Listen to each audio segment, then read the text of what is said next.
안녕하세요. 러시아 밸브를 잠그자 유럽의 올겨울 요금이 가스 요금이 두세 배가 폭등한답니다. 꽤나 충격적인 이야기죠. 꽤나 충격적인 얘기고 앞으로 유럽은 저 공공요금 물가 때문에 뒤집어질 것 같습니다. 근데 저게 한시적인 상황으로 그칠지 아니면 계속 저렇게 요금 폭탄에 시달리게 될지는 두고 봐야 될 것 같습니다.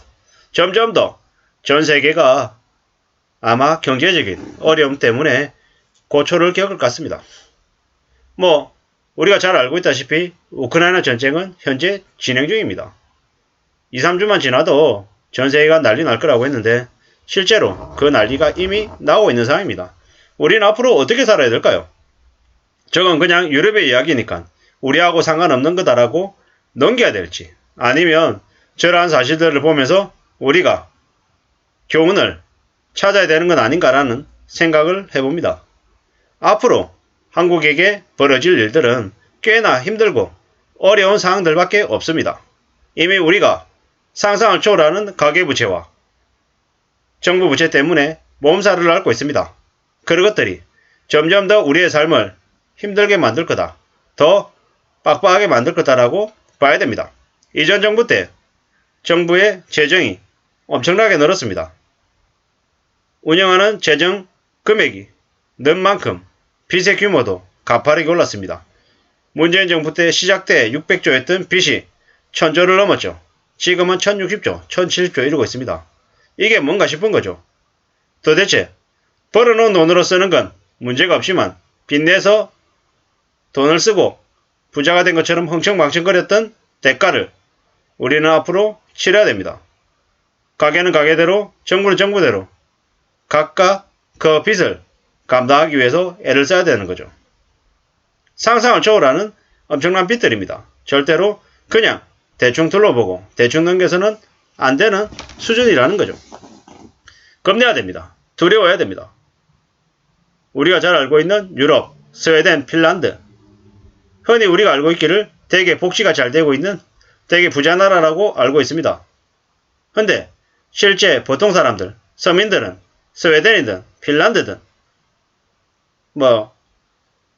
이탈리아든 스페인이든 어디 알 것 없이 전부 힘들고 어렵게 삽니다. 왜 힘들고 어렵게 삽니까? 물가가 너무 높아서죠. 벌어들이는 돈에 비해서 생활 물가가 너무 높아서 함부로 소비를 못하는 거죠. 한국은 중고 옷을 누군가한테 주면 뭐라 그럽니까? 어디서 입던 옷을 나한테 주냐고. 내가 거지냐고. 이렇게 얘기하죠. 근데 유럽은 입던 옷을 주면 고마워합니다. 어떤 모습이 바람직해 보입니까? 이제 우리도 당근마켓 이런 데서 나눔도 하고 중고물품들을 사고 팔고 하는 게 일상이 되어가고 있죠. 점점. 플리마켓이라고 해서 벼룩시장 이런 것들이 활성화되어 있다는 거죠. 근데 앞으로는 더 많이 확산되고 더 많이 자연스러워질 것 같습니다. 왜 그러겠습니까? 당장 벌어들이는 돈에 비해서 물가가 너무 많이 오르기 때문인 거죠. 유럽의 겨울 요금 폭탄이 현실화되고 있다고 하는데 이 모습은 그냥 우려, 그냥 불안한 예측 이런 걸로 끝나는 게 아니라는 거죠. 유럽의 가스 가격이 1천 평방미터당 329만원인데 겨울이 되면 525만원 거의 2배 이상 늘어날 수 있다는 거죠. 러시아가 보복 차원에서 유럽에 대한 가스 공급을 줄이고 있는 거죠. 무서운 얘기입니다. 무서운 얘기. 독일 같은 경우에 174만원 내던 가구가 534만원을 내야 된답니다. 한 3배죠. 3배. 한 15만원 내던 걸 그냥 한 50만원 내야 된다는 거죠. 엄청난 일이죠. 물론 이 때문에 정부들이 세금을 깎아주는 등 대책을 마련하려고 애쓰고 있죠. 근데 이렇게 쉽게 그 힘들거리는 상황들을 넘길 수 있을까? 아닌 거죠. 많은 국민들이 아비규환의 대충격을 겪을 거다라는 거죠. 근데 이게 러시아의 공급 축소로 유럽이 겪는 상황이긴 하겠지만 어쩌면 우리도 이와 유사한 상황을 겪을 수 있음을 말씀드리고 싶습니다. 왜냐? 유가 인상분, 물가 상승분 이런 것들이 전부 지하철 요금, 버스 요금 아니면 각종 공공기관에서 우리가 이용하는 이용료 이런 것들로 전이될 수밖에 없다라는 거죠. 지금 현재 우리는 버스비 1200원, 1300원, 지하철 요금 1250원, 1400원 이렇게 쓰고 있지만 이게 몇 년만 지나면 요금이 2배가 될 게 보입니다. 전기세, 가스 요금 이런 것들도 마찬가지죠. 지금 한전이 계속 적자가 심하다라고 계속 이야기하고 있습니다. 대기업들 재벌들한테 깎아준 전기세, 요금 이런 것들이 정상화되진 않고 앞에서 보이는 것들 그냥 그런 것들만 이야기하고 있는 상황이죠. 이랬건 저랬건 한전, 한국전력의 전기요금은 앞으로 오를 수밖에 없는 거죠. 이런저런 공공요금 인상, 폭등이 우리 삶을 힘들게 할 거다라는 거죠.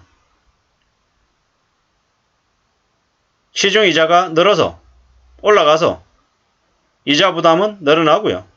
공공요금이나 각종 생활에 필요한 물가들은 물가대로 오르고 사람들의 삶은 점점 궁지로 내몰리는 거다 라고 봐야 되는 거죠. 지금의 정부는 대기업들 재벌 위주의 정책을 펼칩니다. 부자들 세금 이미 깎아주고 있죠. 대기업 재벌들 종부세 깎아줬고요. 또 다주택자들 종부세 깎아줬습니다. 그런 것은 일사천리로 진행합니다. 눈에 보이는 거 없죠. 그리고 고액연봉자의 이자도 세금도 감면시켜줬죠. 그리고 중하층민들에 대한 이자 부담은 각종 세금 부담은 앞으로 점점 늘릴 거죠. 저소득층, 중산층에 대한 대대적인 정세로 자산 불균형과 초양가를 더 심하게 만들 거다라는 거죠. 전기요금, 교통비, 각종 공공요금이 폭등하는 거죠. 그나마 스웨덴이나 핀란드 같은 나라들은 국민들에게 최소한의 생계 유지할 수 있는 여건들을 마련해줬죠. 한국은요? 어떻게 될까요? 한국은 서민들에게 보통의 국민들이 겪는 최소한의 삶을 유지할 수 있는 것들을 마련해 줄까요? 안 해줄까요? 그런 생각 자체가 지금의 기득권들, 지금의 대통령이나 국무총리나 정치인들에게는 없죠. 대한민국 정치인들은 상당수가 썩어서 여당이든 야당이든 진보 보수 이렇게 얘기하는데 다 쓰레기 같은 인간들이 상당수죠. 국민들을 위해서 일하는 사람은 잘 없습니다. 그러다 보니까 점점 더 나라의 부채는 더 커져가고 있고 나라는 점점 더 망해가고 있는 수준이죠.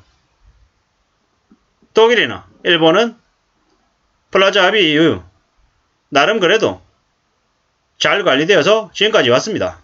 한국은 어떻게 될까요? 참 쉽지 않은 상황이죠. 그나마 한국은 위쪽에 북한이라고 하는 곳이 있어서 앞으로 10년 안에 경제적인 어려움을 겪고 나면 어떻게든 북한을 진출하고 강제든 타협이든 해서 북한의 경제를, 북한의 문을 열어서 각종 도로나 철도, 항만 이런 것들을 이용하고 또 자원 광물들을 이용해서 다시 한 번 더 대륙으로 진출해서 경제적인 대책을 마련할 거다라는 생각은 합니다. 하지만 그 전에 앞으로 한국이 겪게 될 경제 대충격은 당연한 거다라고 봐야 될 것 같은 거죠. 앞으로 우리가 어떤 과정을 밟을지는 두고 봐야 됩니다. 지켜봐야 됩니다. 아마 독일이나 일본처럼 아마 혹독하고 힘든 과정을 겪을 것 같습니다. 절대로 쉽지 않은 일들인 거죠. 앞으로 버블 경제가 붕괴되면 우리 삶이 얼마나 악화될지는 두고 봐야 될 것 같습니다. 절대로 만만하거나 쉽지 않을 거다라는 거죠.